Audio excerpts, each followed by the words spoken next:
नमस्कार, एनडीटीवी राजस्थान देख रहे हैं आप। केंद्र की मोदी सरकार ने देश में नागरिकता संशोधन कानून यानी सिटीजनशिप अमेंडमेंट एक्ट सीएए लागू कर दिया है। नोटिफिकेशन जारी होने के साथ ही सीएए देश भर में लागू हो गया। अब गैर मुस्लिम पाकिस्तानी, बांग्लादेशी और अफगानी शरणार्थियों को भारतीय नागरिकता मिल सकेगी। केंद्रीय गृह मंत्री अमित शाह 2 बार कह चुके थे कि सीएए लोकसभा चुनाव से पहले लागू किया जाएगा। ये देश का कानून है, इसे कोई भी रोक नहीं सकता। संसद ने सीएए पर 11 दिसंबर 2019 को मोहर लगाई थी। हालांकि सरकार को इस कानून को लागू करने के लिए नियम कायदे बनाने की समय सीमा 8 बार बढ़ानी पड़ी। 2019 में ही लोकसभा राज्यसभा से नागरिकता संशोधन विधेयक पास हो चुका है। 11 दिसंबर 2019 को राज्यसभा में नागरिकता संशोधन विधेयक 2019 के पक्ष में 125 और खिलाफ में 99 वोट पड़े थे। 12 दिसंबर 2019 को इसे राष्ट्रपति की मंजूरी मिल गई थी। देश भर में विरोध और समर्थन को मिलीजुली प्रतिक्रियाओं के बीच संसद के दोनों सदनों से यह कानून बन चुका है। गृह मंत्री अमित शाह ने 9 दिसंबर को इसे लोकसभा में पेश किया था। प्रधानमंत्री मोदी के ट्वीट के बाद सीएए की चर्चाएं शुरू हो गई थी। पहले प्रधानमंत्री मोदी ने अग्नि 5 मिसाइल के सफल परीक्षण पर डीआरडीओ वैज्ञानिकों को बधाई दी। फिर सीएए का नोटिफिकेशन जारी हो गया। सीएए के तहत 31 दिसंबर 2014 से पहले पाकिस्तान, अफगानिस्तान और बांग्लादेश से आए धार्मिक आधार पर प्रताड़ित होकर भारत आए हिंदू, सिख, बौद्ध, जैन, पारसी और ईसाई समुदाय के लोगों को नागरिकता दी जाएगी। इन 3 देशों के लोग ही नागरिकता के लिए आवेदन करने योग्य होंगे। सीएए मूल रूप से भारतीय नागरिकों को प्रभावित नहीं करेगा। नागरिकता प्राप्त करने के लिए ऑनलाइन आवेदन करना होगा। बताना होगा कि भारत कब आए थे आप। पासपोर्ट या अन्य यात्रा दस्तावेज नहीं होने पर भी आवेदन किया जा सकेगा, लेकिन भारत में रहने की अवधि 5 साल से अधिक होनी चाहिए, जबकि अन्य विदेशियों, मुस्लिम आदि के लिए ये अवधि 11 साल से अधिक है। आवेदन का वेरिफिकेशन निर्धारित समय में सेंट्रलाइज प्रोसेसिंग सिस्टम से पूरा होगा। डॉक्यूमेंट्स की जांच और सिक्योरिटी एजेंसियों के क्लियरेंस के बाद ही नागरिकता प्रमाण पत्र जारी होगा। पासपोर्ट जारी करने की प्रक्रिया की तरह ही ये प्रक्रिया भी होने वाली है। पाकिस्तान से भारत आए लोगों को पाकिस्तान हाई कमीशन से नागरिकता त्याग प्रमाण पत्र लेना होता है, लेकिन अब भारत सरकार इसकी अनिवार्यता भी खत्म करने पर विचार कर रही है। सूत्रों के मुताबिक नए सीएए अधिनियम में नागरिकता प्रमाण पत्र देने वाले सक्षम प्राधिकरण का काम गृह मंत्रालय का फॉरेनर्स डिवीजन करेगा। राज्य और जिला स्तर पर अलग अलग प्राधिकरण गठित होंगे। बता दें आपको कि साल 2016 में नागरिकता संशोधन विधेयक 2016 पेश किया गया था, जिसके तहत 1955 के कानून में कुछ बदलाव किए जाने थे और भारत के 3 मुस्लिम पड़ोसी देश यानी बांग्लादेश, पाकिस्तान और अफगानिस्तान से आए गैर मुस्लिम शरणार्थियों को नागरिकता देना था। 12 अगस्त 2016 को इसे संयुक्त संसदीय कमेटी के पास भेजा गया। कमेटी ने 7 जनवरी 2019 को रिपोर्ट सौंपी। सीए के लिए सरकार ने ऑनलाइन पोर्टल को रजिस्ट्रेशन के लिए तैयार भी कर लिया। इन 3 पड़ोसी देशों के उन शरणार्थियों की मदद होगी इससे जिनके पास में दस्तावेज नहीं है, यानी डॉक्यूमेंट्स नहीं है। केंद्रीय गृह मंत्रालय को लंबी अवधि के वीजा के लिए सबसे ज्यादा आवेदन अब तक पाकिस्तान से मिले हैं। तो ये था एक परिचय सीएए को लेकर के, सीएए का जो सफर रहा है अब तक। और आज जब नोटिफिकेशन जारी हो गया तो फिर उसको लेकर के तमाम अलग अलग प्रतिक्रियाएं भी आ रही हैं और लोगों के अंदर भी जिज्ञासा बढ़ रही है कि सीएए को लेकर के जानकारी हासिल करें। लेकिन ये तमाम जानकारियां, तमाम जिज्ञासाओं पर आज बात होगी। हर पहलू पर सीएए को लेकर के हम लोग बात करेंगे। हमारे साथ कुछ खास मेहमान भी जुड़ेंगे, लेकिन सबसे पहले आपको सुनवाते हैं उस शख्स की बात जो 2001 में पाकिस्तान से भारत आई और 2019 में जिनको भारतीय नागरिकता मिल गई। पाकिस्तान मूल की वो पहली भारतीय सरपंच बनी। उनका नाम है नीता कंवर। देश में सीए का नोटिफिकेशन जारी होने के बाद वो अपनी खुशी का इजहार कर रही हैं। टोंक जिले से हमारे संवाददाता ने उनसे बात की है। टोंक जिले के ही नटवाड़ा ग्राम पंचायत की वो सरपंच है। सुनवाते हैं आपको क्या कुछ कहा उन्होंने। सीएए कितना महत्व रखता है उन लोगों के लिए जिन्होंने इसकी पीड़ा को झेला है। जिंदगी के 19 साल नागरिकता के इंतजार में और 8 साल जो है शादी के बाद नागरिकता के इंतजार में गुजारने वाली नीता कंवर हमारे साथ हैं। नीता जी, सीए का महत्व क्या है आपके लिए? सीए का महत्व मेरे लिए एक बहुत बड़ा एक डिसीजन है जो मेरे जैसी कई और जो माइनॉरिटीज़ हैं जो इस चीज़ को उन्होंने फेस करा है, तो ये उनके लिए काफ़ी चीज़ें बहुत इजी हो जाएंगी। क्योंकि मैं नहीं चाहती हूँ जो चीज़ें मैंने फेस की है, जो प्रॉब्लम्स मैंने फेस की है, वो लोग अब ये चीज़ें फेस नहीं करें।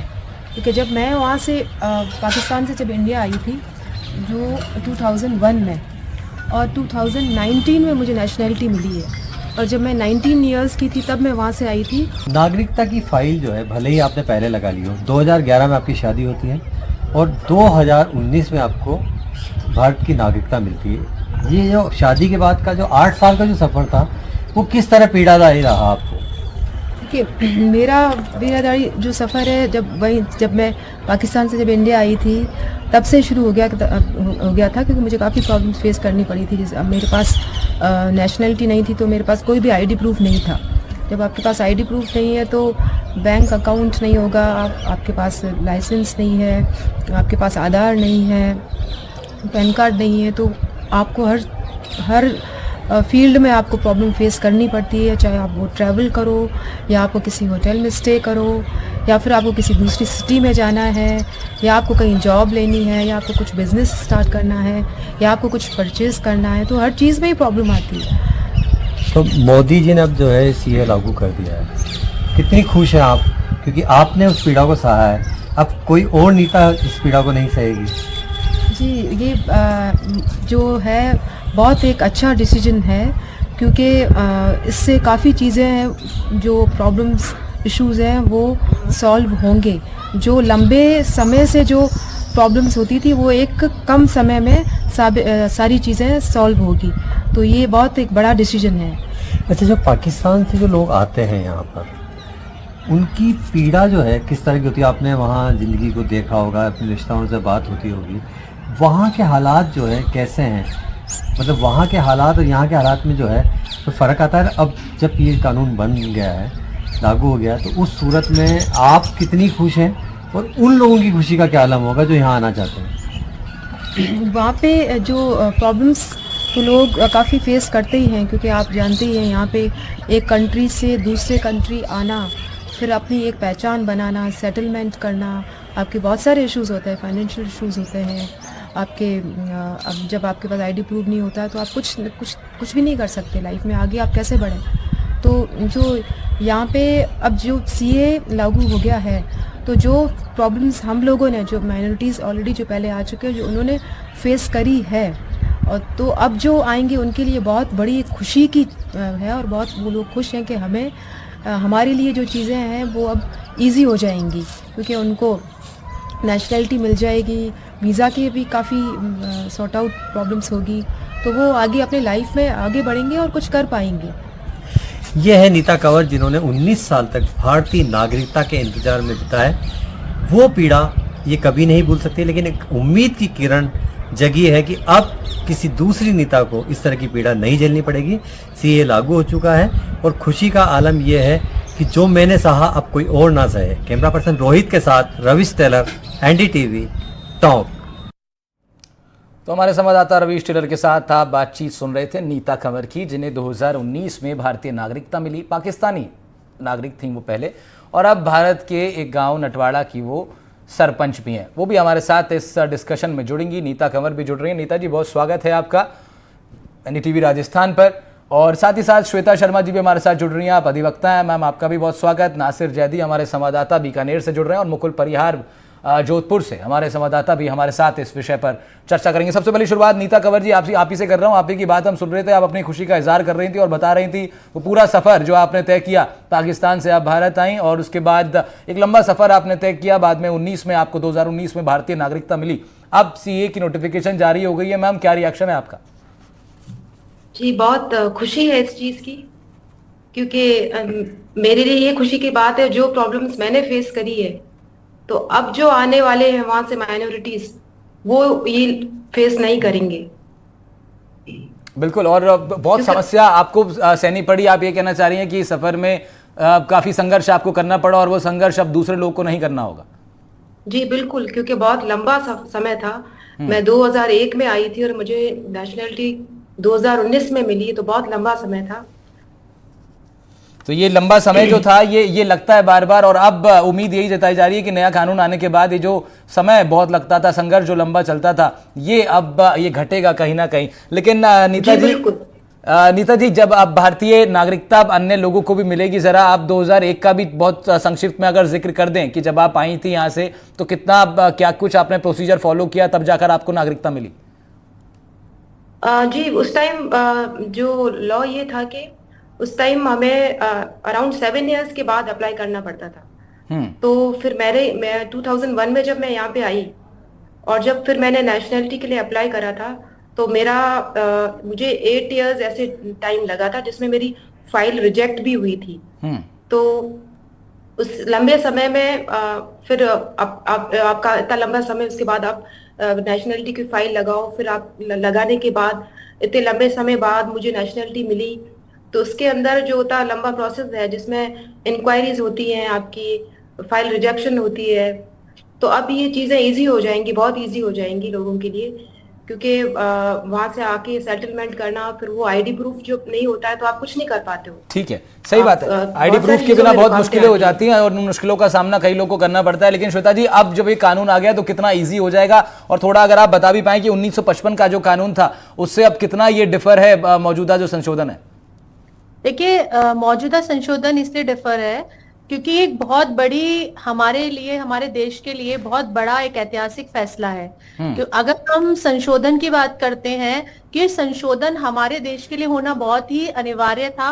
अगर अनिवार्य नहीं होगा तो हमें पता नहीं चलेगा कि हमें कैसे चलना है। अनिवार्यता ये होने से हम लोग आगे बढ़ पाएंगे, क्योंकि इसमें जो घुसपैठियों की जो घुसपैठिए जो हमारे देश में घुस रहे हैं, जो आगे बढ़ रहे हैं जी, उनके हिसाब से ये संशोधन अगर हो गया है तो हमारी जो माइनॉरिटी में लोग हैं, जो हमारे वहां बाहर प्रताड़ित हो रहे हैं, उनके आगे बढ़ने में हमें बहुत ही ज्यादा सामना करना पड़ेगा अच्छाई का। लेकिन जो 1955 का कानून था मैम, उसमें क्या कुछ चीजें में बदलाव किया गया? 2016 का जब विधेयक लेकर के आई थी सरकार, तो उसमें पुराने कानून से कुछ चीजों को चेंज किया गया था। मैं उस चेंज को समझना चाह रहा था जरा। देखिए, जो पुराना कानून था हमारा, उसमें यही था कि हम 2014 से पहले के जितने भी माइनॉरिटीज में जो वहां रह रहे थे, जिनको 2014 से पहले जो हमारे देश में आए हैं, उनको हम नागरिकता इस बार हमारे को कंफर्म हो गए कि हम दे रहे हैं इसमें। ठीक है श्वेता जी, हमारे साथ नासिर भी है। नासिर, तमाम रिएक्शंस भी अब आने लगे हैं इसको लेकर कि कई जगहों से विरोध के सुर भी उठ रहे हैं, लेकिन वो बहुत कम ही हैं। ज़्यादातर जगहों पे इसे सेलिब्रेट किया जा रहा है, इस नए कानून को। लेकिन बीकानेर भी जो है सरहदी क्षेत्र है। नासिर, जरा ये बताएं कि एक बड़ी बात यह है कि इतने दिन लग गए, कांग्रेस भी विपक्ष प्रहार कर रही है, विपक्ष के नाते से कांग्रेस कह रही है कि काफी दिन लगा दिए सरकार ने इस कानून को अब लाने में। 19 में ये आ गया था तो 8 बार बदलाव किया गया। कांग्रेस कह रही है कि राजनीतिक मूव है इसको लोकसभा चुनाव से पहले लेकर के आना। राहुल, सीएए देश के इतिहास में मील का पत्थर साबित होगा, ये तय है। और भारतीय जनता पार्टी का शुरू से ये मोटो था कि सीएए को लागू किया जाए और पूरी तरह से लागू किया जाए। इसके लिए भारतीय जनता पार्टी पूरी तरह से कमिटेड थी। अब अगर कांग्रेस की बात करें तो देखिए, कांग्रेस विपक्ष में है और विपक्ष भी ऐसा है कि जो बहुत कमजोर है। तो विपक्ष का काम सिर्फ विरोध करना होता है। तो कहीं ना कहीं कांग्रेस को ये लगता है कि हम अगर बोलेंगे तभी हमारे एग्जिस्टेंस का पता चलेगा। तो कांग्रेस का मकसद सिर्फ बोलना है, लेकिन सीएए का लागू होना, पहले तो इसे तैयार होना, इस एक्ट में बहुत लंबा वक्त लगा। उसके बाद ये एक्ट तैयार हुआ और भारतीय जनता पार्टी इसके लिए मुबारकबाद की मुस्तहक है कि उसने इस पूरे एक्ट को तैयार करके लागू किया। तो अगर ओपोजिशन इसका विरोध करता है तो उस विरोध के कोई माने नहीं है, क्योंकि भारतीय जनता पार्टी के पास पूरी तरह से मेजॉरिटी है और मेजॉरिटी के साथ इसे लागू किया गया है। और मैंने पहले भी अर्ज किया है कि ये देश के इतिहास में एक मील का पत्थर साबित होगा, क्योंकि हम पड़ोसी मुल्कों में देख रहे हैं कि वहां माइनॉरिटी की पोजीशन क्या है। हम सबसे पहले बात पाकिस्तान की करें तो पाकिस्तान में माइनॉरिटी किन हालात में रह रही है ये किसी से छुपा नहीं है। अफगानिस्तान की बात करें जो पाकिस्तान का पड़ोसी है, वहां तालिबान के आने के बाद जितनी भी माइनॉरिटी थी, चाहे वो हिंदूज हो, सिख हो, पारसी हो, ईसाई हो, जैन हो, बौद्ध हो, ये तमाम माइनॉरिटी एक बड़ी अच्छी तादाद में अफगानिस्तान में हुआ करती थी। लेकिन जब से तालिबान की हुकूमत आई तो माइनॉरिटी पर जुल्म होना शुरू हो गया। पाकिस्तान में जनरल जियाउल हक की हुकूमत जब से आई तब से माइनॉरिटी पर जुल्म होना शुरू हुआ। अब बांग्लादेश में हम देख रहे हैं कि माइनॉरिटी के हालात क्या है। तो वो माइनॉरिटी कहां जाएगी? जिन माइनॉरिटी पर जुल्म हो रहे हैं तो कहीं ना कहीं उनके लिए रास्ता तो होना चाहिए। तो हमारी हुकूमत ने बहुत अच्छा कदम उठाया है कि पड़ोसी मुल्कों के जो सताए हुए लोग हैं, चाहे वो किसी भी मजहब के हो। अब कई लोग ये बात भी करते हैं, कांग्रेस की तरफ से भी ये सवाल आता है कि सब इसमें मुस्लिम्स को बाहर क्यों रखा गया। अरे तो भाई, पाकिस्तान में मेजॉरिटी मुस्लिम्स की है, अफगानिस्तान में मेजॉरिटी मुस्लिम्स की है, बांग्लादेश में मेजॉरिटी मुस्लिम्स की है, तो उनके लिए जगह है, सहूलतें हैं। लेकिन जिन्हें सहूलतें नहीं हैं, जो जुल्म के शिकार हैं, वो कहां जाएं? उनके लिए कोई मुल्क होना चाहिए। तो ये हमारी हुकूमत ने बहुत अच्छा कदम उठाया है, और ये सिर्फ हिंदुस्तान की हिमायत की बात नहीं है, बल्कि ये इंसानियत की हिमायत की बात है। और हमारी हुकूमत ने इंसानियत को मद्देनजर रखते हुए उसकी हिमायत में ये एक बेहतरीन कदम उठाया है। राहुल, ठीक है नासिर। मुकुल, जोधपुर में लोगों का क्या रिएक्शन है पहला?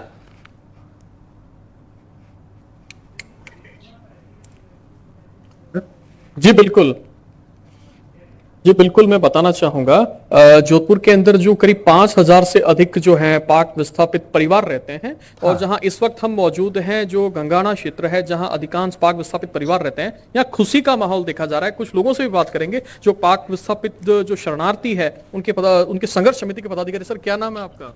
Sir, Bhuralal Bhil. Sir, CAA का नोटिफिकेशन जारी हुआ है, कितनी खुशी है आप? सर, बहुत ही खुशी का माहौल है यहाँ पे। अभी ढोल नगारे, पटाखे, मिठाइयाँ, बहुत सारा जमेड़ा था लोगों का यहाँ पे। मतलब जैसे ही नोटिफिकेशन वहाँ से आया, लोगों ने यहाँ पे बहुत डांस वगैरह की, खुशी का ऐसा माहौल था। सब मोदी जी का धन्यवाद कर रहे हैं, अमित शाह जी का धन्यवाद कर रहे हैं, भारतीय जनता पार्टी का धन्यवाद कर रहे हैं। क्या बताएं आपको? बिल्कुल, काफी खुशी देखी जा रही है। लोग प्रधानमंत्री और गृह मंत्री का भी जो है वो आभार प्रकट कर रहे हैं। कुछ और भी लोग हैं हमारे साथ में। क्या नाम है आपका? मगराज मेघवाल है। कितनी खुशी है आज आपको? सर, खुशी तो है, मगर कई हमारे जो भाई बंधु हैं जो 10th 12th करके बैठे हैं, उनके लिए जो जाति प्रमाण पत्र नहीं है, कई ऐसी सुविधाएं हैं, और ये लागू होता ही अगर हमको नेशनली मिल जाए तो इससे बड़ी खुशी नहीं है। मेरे कजन है, उनको मतलब कि 2nd ईयर की हुई है, तो उनको कुछ नहीं हुआ अभी तक। कुछ और भी लोग हैं हमारे साथ में। सर, क्या नाम है आपका? मेरा नाम बन्ना राम है। अच्छा, जो CAA लागू हुआ है, कितनी खुशी है? बहुत खुशी है, और मोदी जी को धन्यवाद कहता हूँ। वो बहुत, अमित शाह को इतनी खुशी है कि देखो कि जैसे राम का मंदिर बना था और पूरी भारत में खुशी हुई थी, इतनी पाक विश्वापत आया है, उसको खुशी हुई है बहुत। और इतनी खुशी है जो मैं बोल नहीं सकता हूँ।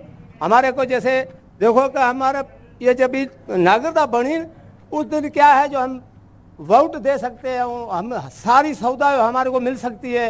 ऐसे तो खाली बैठे हो, कुछ नहीं है, सिर्फ कमाओ खाओ। तो ये उनका ये इमोशंस हैं, ये जज्बात हैं जो इन तमाम लोगों के सामने आ रहे हैं। मुकुल, आप बनाए रखिएगा इन सभी लोगों को हमारे साथ, आप बनाए रखिएगा। नासिर, अब देखिए रिएक्शंस भी सामने आ रहे हैं। जिस तरह नासिर आप जिक्र कर रहे थे कि तमाम लोगों के अंदर ये एक ऐतिहासिक मूव है सरकार का, और सिर्फ राजनीतिक एंगल से नहीं बल्कि लोगों के जो जीवन है उसमें भी बड़ा बदलाव आएगा, और उसी का जिक्र ये लोग भी कर रहे थे, मुकुल जिनसे बात कर रहे हैं। तो नासिर, ऐसे में लेकिन एक समस्या सामने आती है कि जो स्थानीय लोग हैं, क्या नासिर उनके लिए समस्या नहीं पैदा करेगा? क्योंकि संसाधन तो उतने ही है, और जब लोग भारत की नागरिकता लेंगे तो फिर स्थानीय विरोध का भी क्या सामना करना पड़ सकता है? राहुल, विरोध मैंने पहले भी अर्ज किया कि विरोध, क्योंकि हमारा डेमोक्रेटिक सिस्टम ऐसा है कि जहां विरोध की भी गुंजाइश है, पक्ष और विपक्ष दोनों की गुंजाइश है, तो विरोध करने वाले विरोध करेंगे। लेकिन वो विरोध बहुत बड़े तादाद पर नहीं हो सकता, बहुत बड़े लेवल पर नहीं हो सकता। छोटे लेवल पर विरोध हो सकता है कि देखने को मिले। और आपने बात की संसाधनों की, तो संसाधन देखिए, जहां 145 करोड़ की पॉपुलेशन हो, वहां अगर थोड़े से लोग और आ जाए, तो हमारी तो ये तहजीब रही है कि हम मिल बांट के खाने वाले लोग हैं। हमने पूरी दुनिया को ये पैगाम दिया है कि मिल बांट के खाएं। तो अगर वहां से लोग आते हैं तो वो भी पराये लोग तो नहीं हैं, तो हमारे ही लोग हैं। हम उनके साथ मिल बांट कर खा सकते हैं, मिल बांट कर रह सकते हैं। ठीक है, तो विरोध की मुझे कोई गुंजाइश नहीं लगती कि विरोध कहीं होगा। ठीक है, सेम क्वेश्चन मैं श्वेता जी आपसे भी पूछना चाह रहा हूं, और उसके बाद नीता जी आपके पास भी आऊंगा। अब श्वेता जी अधिवक्ता के नाते से हमारे साथ जुड़ी हुई हैं। मैम, तमाम संशोधन के बाद फाइनली सरकार ने नोटिफिकेशन जारी कर दिया है, लेकिन क्या बड़ा सवाल ये उठता है कि जो संसाधन पहले से ही, क्योंकि ये भी एक पक्ष था जो पहले से सामने आता रहा है कि संसाधन जो है देश के अंदर, रिसोर्सेज जो है वो तो लिमिटेड है, तो जब लोग बाहर से आकर के भारतीय नागरिकता लेंगे तो फिर इसी लिमिटेड रिसोर्स में और हिस्सेदारी बढ़ जाएगी।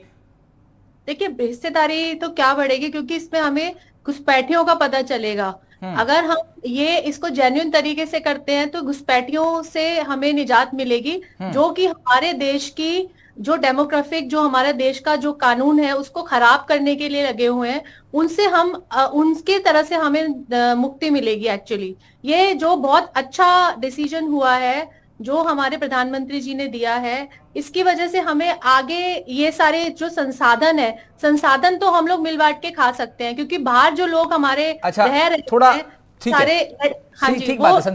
संसाधन का कहीं ना कहीं जैसे नासिर भी जिक्र कर रहे थे कि उसका जो हमारी संस्कृति भी रही है भारत की, कि एक छोटे से हिस्से में भी कई लोग हम लोग बांट के खा सकते हैं। लेकिन बड़ी बात ये भी जरा समझाइए श्वेता मैम कि जो लोग ऑलरेडी भारत में हैं, जो ऑफिशियली शरणार्थी, मतलब जिनको अभी नागरिकता नहीं मिली लेकिन शरणार्थी वो हैं, उनको इस कानून से अब क्या लाभ रहेगा, और जो लोग बाहर हैं इन तीनों पड़ोसी मुल्कों में, वो किस तरह से आवेदन कर पाएंगे अब भारतीय नागरिकता के लिए? वो आवेदन, इसमें आवेदन जो है वो पोर्टल पे होगा ऑनलाइन। हाँ। उससे हमें बिल्कुल जिसे कहते हैं कि जेन्युइन तरीके से ऑनलाइन वो लोग कर पाएंगे। उसके बाद ही उनके दस्तावेजों को चेक करके, हाँ। कि अभी जिस तरह से हो रहा है कि भारत से रोहिंग्या अंदर आ रहे हैं, घुसपैठी अंदर आ रहे हैं, उनके दस्तावेजों को कोई चेक नहीं कर रहा है। अब हम देश से बाहर जाते हैं, हमारे भी दस्तावेज चेक होते हैं, बिना दस्तावेजों के हम नहीं जा पाते हैं। ठीक पर है। अब हमारे देश में ये हो रहा है कि अगर कोई भी एरा गैरा कोई भी हमारे देश में अब घुस नहीं सकता है। ठीक ये है।